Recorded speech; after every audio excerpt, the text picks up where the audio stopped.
though. I'm sick. I'm sick and tired of Resident Evil 7 and the way I've heard peeps talk about it. So my sister got it for me back at launch, but as the past year has been a bit hectic for me, what with moving twice at all, only recently was I reunited with my PlayStation 4 at my new apartment, which I'm recording in the bathroom of because the previous tenant failed to tell me, even after I asked, which is what I believe you call a lie, when I asked about whether or not the neighbors were very noisy. And as you can imagine, my neighbor right now is watching television very loud, and she does this every day. Up until the last week, I had a minimum amount of exposure to the game. All I saw were some very positive tweets, and since playing it, I promised myself not to watch anyone else's videos, but I caved and watched Bunny Hops and the Gaming Brits. Particularly important was the latter, as after dropping my Resident Evil 6 video, I saw his, and it turned out I basically retreaded the same ground in the same way as him, albeit more thoroughly, but it made me feel kind of like an idiot. This time though, I've got a bit of a different sentiment. Being sick and tired of a game is different than hating it. I'm not saying I think Resident Evil 7 is trash, I'm just saying I found it really, oh god, really boring. This whole gimmick of me actually being sick while recording this, definitely a mistake, but I don't even care. Listen, Christ, I'm playing this thing and sometimes it feels like, come on, I can't be the only person seeing these things, right? Like, here we go into this.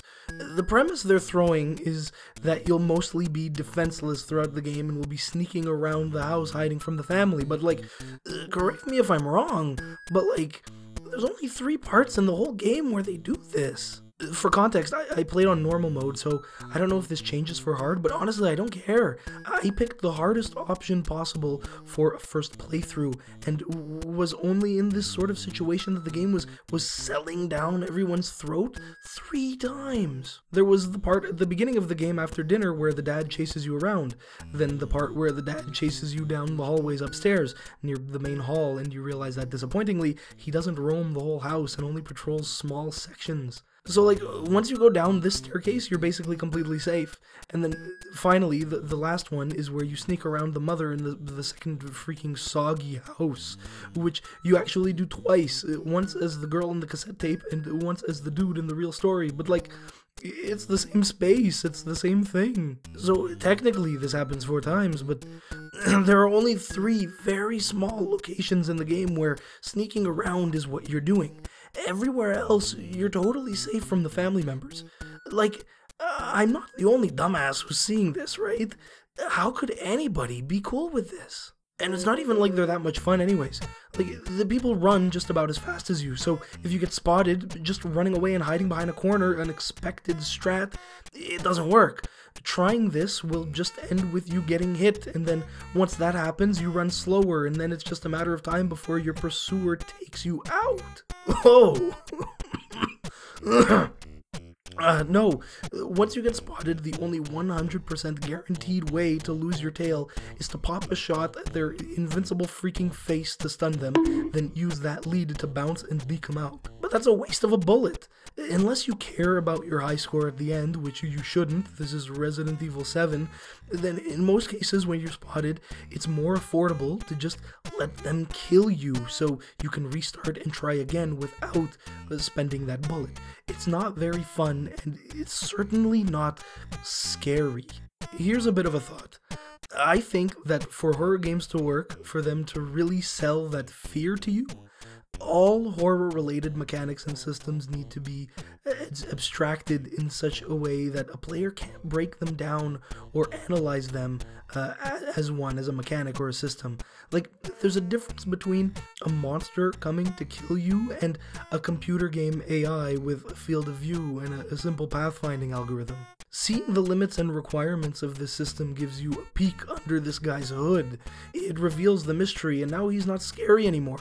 Gamer mode kicks in, and you start thinking of him less as a foe and more as a possible obstruction to optimize your behavior for. In interacting with them, The 2 family members in RE7, which chase you in 3 locations, stop being scary to you, the player, for the same reason that you, the player, would do things like not reload your guns in Resident Evil 4 and take advantage of the capacity increase upgrades to mooch free bullets out of the merchant. The difference is RE7 is using this cheesable system to try to convince you to be afraid.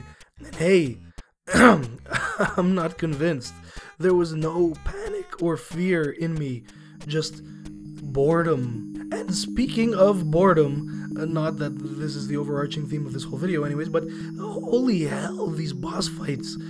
Again, same sort of stuff where if you get hit, it's worth it to just die and try again. Sometimes, especially for the first fight, since if you get hit, you're almost promised a quick death because of how fast this dude walks and because of how slow you are and how narrow your field of view is.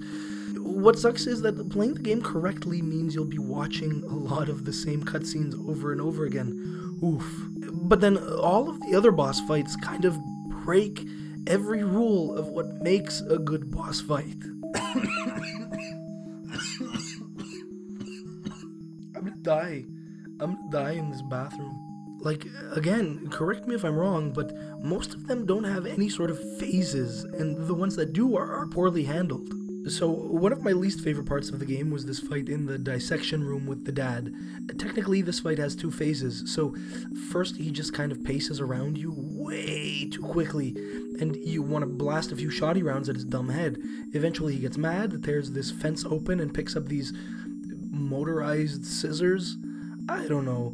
But he also makes accessible a chainsaw for you. So now the 2 of you are fighting still in this small room, and like, all you do is the same crap until the end. He's got 2 attacks, a single strike and a sequence of them, and like, maybe as the fight goes on he starts using the more aggressive one more often, but as far as you're concerned, it's just the same crap. You kick the bodies to distract him, drive the chainsaw into him. If he strikes you, you block to reduce the damage.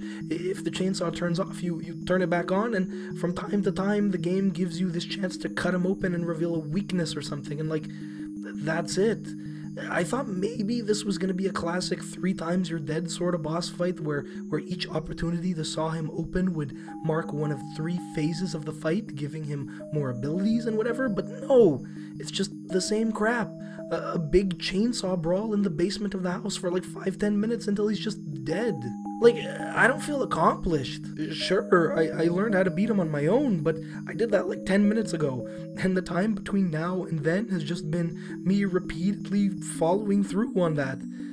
That's kinda garbo. And I'm skipping a boss here, but this is the same for his final form that you fight a few hours later, this big goop monster. Here, there isn't even a first pseudo phase before you get a chainsaw or anything.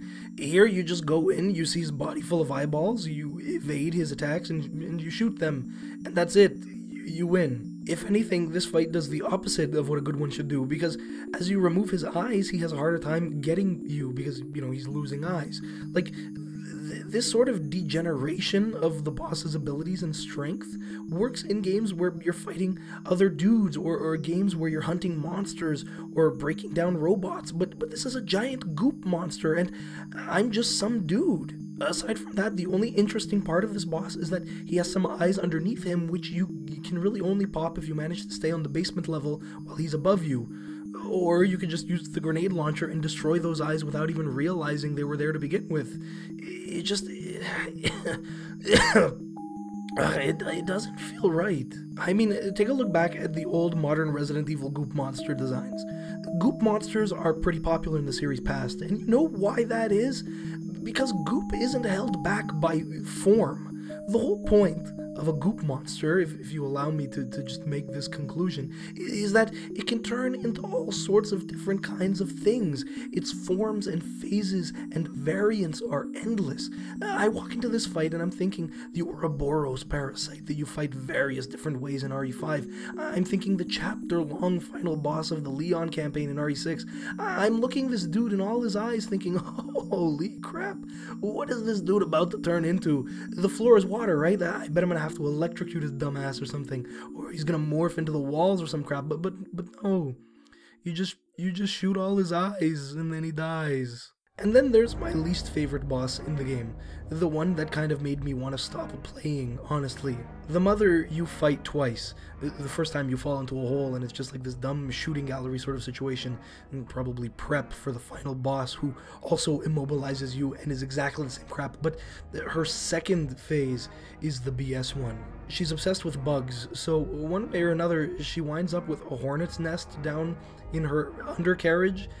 I don't know what kind of STD that is or what bug she had to sleep with to contract it, but what I do know is that the treatment is a lot of bullets applied directly to the infected area at about 2,800 miles per hour. How many bullets? It turns out more than I actually had. So just like most of the other fights in the game, this boss fight has no phases either. You're stuck in the greenhouse with her. She has very few behaviors to exhibit. She can walk around slowly, revealing her weakness. She can crawl along the walls and ceiling and drop down to smack you around. And finally, she can run away from you and birth wasps and wasps' nests to back her up. A little like the other fight, she seems to use her most aggressive crawling behavior more often towards the end of the fight, which makes it hard to administer her treatment, but throughout the fight she doesn't pull any new tricks out of her sleeve. What you learn about her and what she can do in the first 2 minutes of a fight are all you need to know for the remainder of the 20-minute to half-hour freaking battle. Christ, this fight is insultingly long. Dude, I get to play this game for like 1 to 2 hours max per night after work and a bit on weekends if I've got the time. Imagine spending potentially half your time in this fight just to die and have to try again. I'm not complaining just about the length of the fight. To be honest, I'd have been fine with it if the fight had more variables. But it doesn't. It's bland as heck. It took me 2 days to beat her, just enough for me to consider that maybe there was a trick and simply shooting her where the sun didn't shine wasn't the ticket. But no, that was the ticket, and I just had to endure it. And wouldn't you know, the time I actually did it, which I didn't record, but we'll see if I can recreate, boy, I ran completely out of ammo. I went in there with a handgun, a shotgun, and a flamethrower. The only gun I had but didn't take was the grenade launcher because I didn't have enough ammo to make it worth the inventory space, which was very much needed as the greenhouse has tons of resources to scavenge during quiet parts of the fight. I used guns exclusively on her weak spot and used the flamethrower exclusively on bugs, both the ones she sent after me and the ones blocking storage cabinets with more ammo. I was really good on health too, only needing 2 refills for the whole fight. That all went down the shitter when I officially ran out of bullets and exhausted all munitions given to me in the actual building. At this point, I was at least 15 minutes in and had to resort to the flamethrower to damage her. Unlike bullets though, it had no stopping power and also blocked my visibility while firing, which was kinda shit. And I knew that if I ran out, I'd be totally defenseless against the bugs she could send after me. And so of course, when I did finally run out, I had a really important realization. Not only have I just wasted all my ammo, but I've also just wasted almost half an hour of my life. The risk of losing this and having to restart is high, but I have to try something, even if it puts me in danger. So I took a good look at my surroundings, sized up my opponent one last time, realized that she had just laid a new spawn of bugs and that I would die from their stings in the next 60 or so seconds anyways, pulled out my switchblade and said, fuck it. And yeah, I went after this gross mutated monster lady with a pocket knife, and I swiped and I swiped and I swiped, and I freaking beat her by the grit of my teeth. And when it was over, did I feel accomplished? Did I feel like I overcame something? No, I didn't. I felt cheated, abused, insulted, and bored.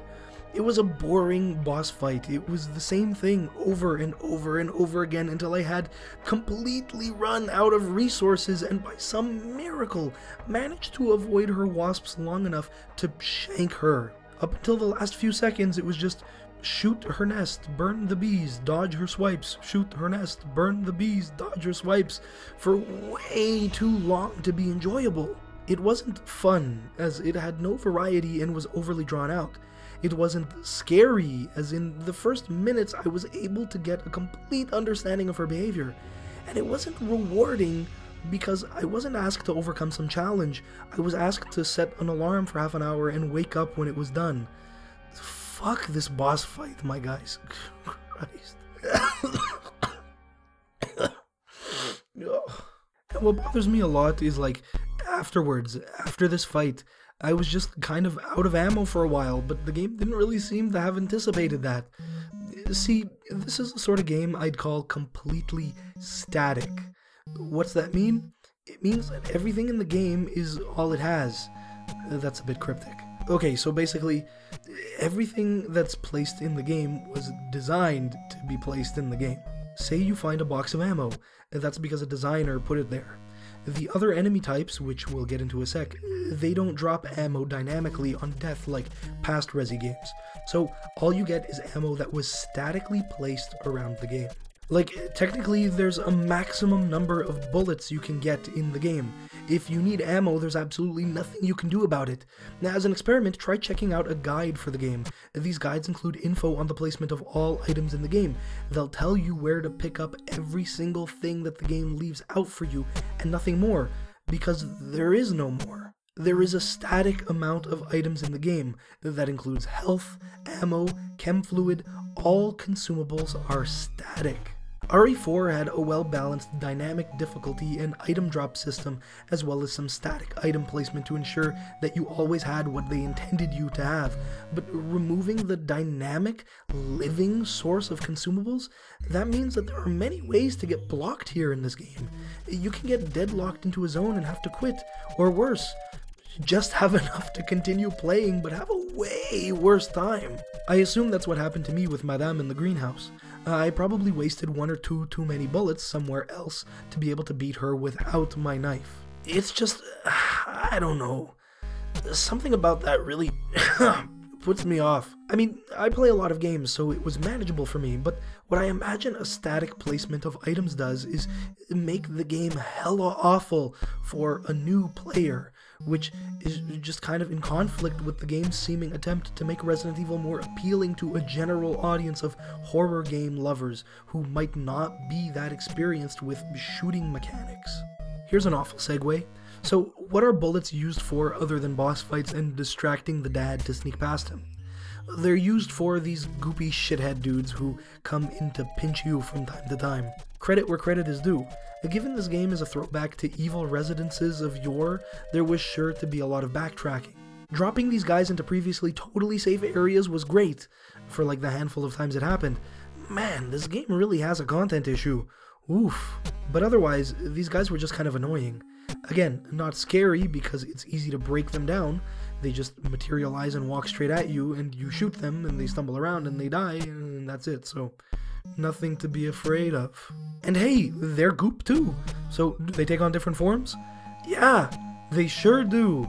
There's the normal one, the skinny one, and the fat one. And that's it. Oh, you're not realizing why that's an issue, are you? Well, see, these guys, aside from the invincible family members and the bees that Madame spawns on you, these guys are the only enemies in the game. Worse actually, the fat dudes, there are only 4 of them in the whole thing. All 3 times they're used as mini boss fights. You fight them alone, disconnected from the rest of the game, and the final time you fight 2 of them at once, which kind of feels like the real final challenge of the game, considering that the final boss itself breaks your legs and immobilizes you and only lets you aim and shoot like a shooting gallery. Did I mention how freaking dumb that is yet? But again, like, I can't be the only person this bothers, right? This whole game, 3 enemy types, that's it. No matter where you are, no matter where you are or what you're doing, outside of boss fights, you'll just be fighting these 2 guys, and on 3 occasions you'll see these guys. So really, what it feels like is two freaking enemies. Like, do I have to explain why that's lame? Do I have to explain how a player expression in these sorts of games is tied to the abilities and attributes of your enemies, and that only having 2 types serve as obstacles throughout your experience makes you feel like you're being railroaded into a certain type of gameplay with no free will or options? Nah? Alright, cool. I heard people praise the navigation too. Just like the old ones, you're sitting there building this mental model of the environment and learning how to get from place to place in this network of houses in swampland. And yeah, that's really cool. Ultimately, do you do that much backtracking? Not really. Is it cool when you do? Yeah. But my issue was, despite the world's pretty open design, there was always only one path to take, and discovering this time and time again really bothered me. Here's an example. I come to that greenhouse where the boss fight with the mother is about to happen. I check my map. 2 entrances. One up a staircase and one on the ground. I pick to check the upper one first, so I climb the staircase and notice that the door is open, and then realize, I bet you I could only get in here because the other door was locked, and I bet they expected me to actually check that door first, realize it was locked, and then come up. So I go back down, check the front door, and yep, it was locked. I chuckle, haha, and I go back up. This experience isn't isolated to this one area. It extends to the whole game, even the bit of free DLC I've played. The game tells you go to point A, and you check your map, and there's either exactly one path to point A, or every branch is behind a locked door with a key you don't have yet. Just like the combat, the game feels like it's constantly railroading you down this one critical path, and just popping open the map and realizing that the openness and interconnectedness is a facade that masks the true linearity of the game, and that you really have no say in what you have to do, it sucks. Listen, just because a world is open doesn't mean it's not linear. A graph is a graph, sure, but if you tell me I'm restricted to only explore certain paths, then what's the point? While more modern Resident Evil games feature truly linear progression, where they allowed players to express themselves and overcome challenges was in the extremely deep combat and co-op gameplay. Resident Evil 7 streamlines gameplay to the point that the final boss is just a shooting gallery. Have I mentioned this yet? And then it takes you into this wide world, but only gives you progress for walking on the straight lines. I realize that my voice is getting worse as this goes on. I was talking to somebody at work about this idea I had for the video, and he said what I should do is I should, because he assumed this would happen also, he said what I should do is that I should record like backwards. I should record like the last paragraph first and then move my way up so that it sounds like I get better as I go on. But I didn't want to do that. There are, I believe, only 2 points in the game where you're truly offered a choice. One has nothing to do with navigation and is instead story related, and even at that, there's really only one choice that makes sense, leaving me feel like the other choice was only added to promote a second playthrough, like, hey my dude, don't you want to know what happens if you save this random girl you just met instead of your wife who's been missing for 3 years? You better restart the game to find out. Not like there's some website where people post a multitude of gaming videos including alternate endings and stuff like that that are easy to look up. Ooh yeah. I'll send help. There won't be anyone left to help! The other time the game offers you choices in the tanker ship section. Here's a controversial opinion. Okay, so the tanker is pretty lame. It mostly just devolves into a corridor shooter after a really lengthy stealth section, and the environment is a hella lame. But my favorite part of the whole game was this bit revolving around an elevator.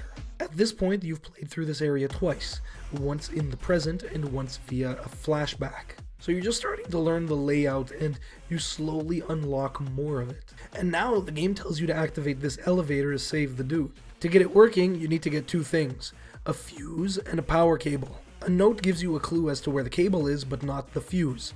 So now you're off to fix the elevator by collecting the 2 items in whatever order you want, and it feels liberating.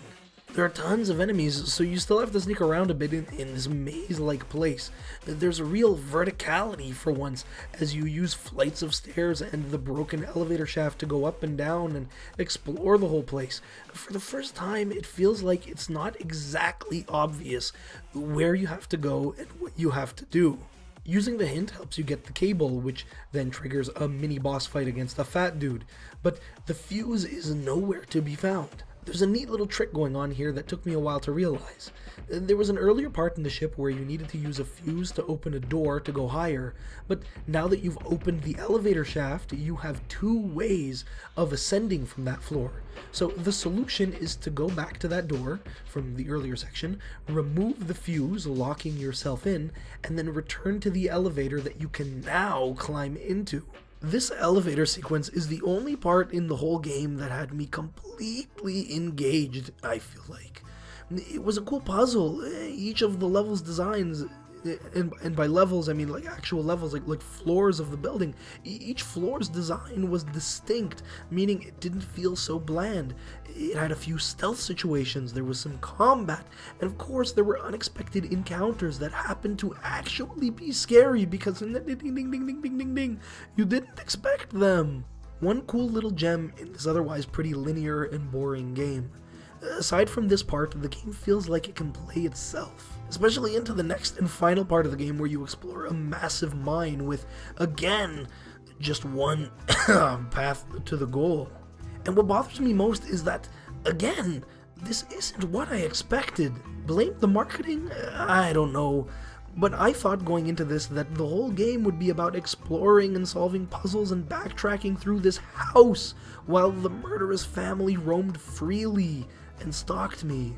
But no, we just got 3 pinches of that, and a pinch of goopy monsters I didn't expect to play such a major role, and some paranormal stuff that really didn't translate well into gameplay, a second half that took off its mask and revealed that it was just one straight path the whole time, literally a tunnel, a couple of twists that really didn't change much and felt a bit forced, and a final boss who immobilizes you and you can only fight from a stationary position like it's some kind of shooting gallery or something. Am I ever going to replay this game? Probably. I promised my sister who got it for me that we'd play it, but were it not for that, definitely not.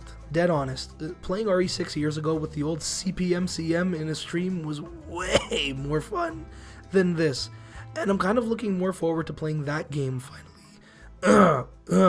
That game finally, with my sister too. Is RE7 a bad Resident Evil game? Absolutely not. It's a fantastic adaptation of the ideas behind the original. Does it do enough though? Or better yet, is this a sort of game that was worth bringing back in 2017? I don't know. I feel like, to me at least, an increased resolution and polygon count and advanced visual effects just made it much easier to see that this sort of game doesn't really appeal to me. I don't like it when games just take me for a ride on their train and try to tell me I'm having fun just because the train is really well made. I want to express myself. I want to kick and punch people in the face to preserve ammo. I want to play with a friend and blast through these crazy action-packed, larger-than-life scenarios. I want different modes that let me experience my favorite parts of the game. I want content and the ability to express myself and get good at something. RE7 isn't something you can get good at. It was really, really cool, but there's no reason for me to play it again. My last Resident Evil video was titled, Resident Evil 6 is not a Resident Evil game, and my thesis was exactly that, appended to it, so why are we judging it like one?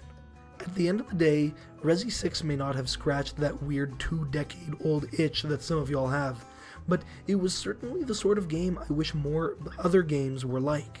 Resi 7 certainly may have scratched your back, but now I'm good.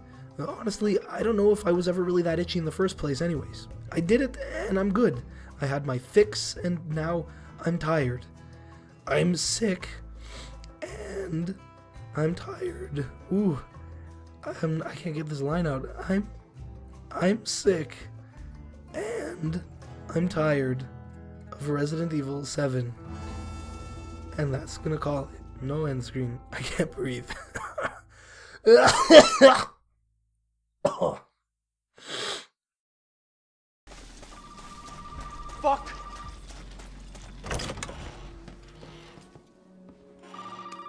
Now where the hell are you? Yeah, like, who the fuck is LambHoot, though? Fuck you! Never mind. You know, Fuck, fuck, fuck, fuck, fuck, fuck, fuck you!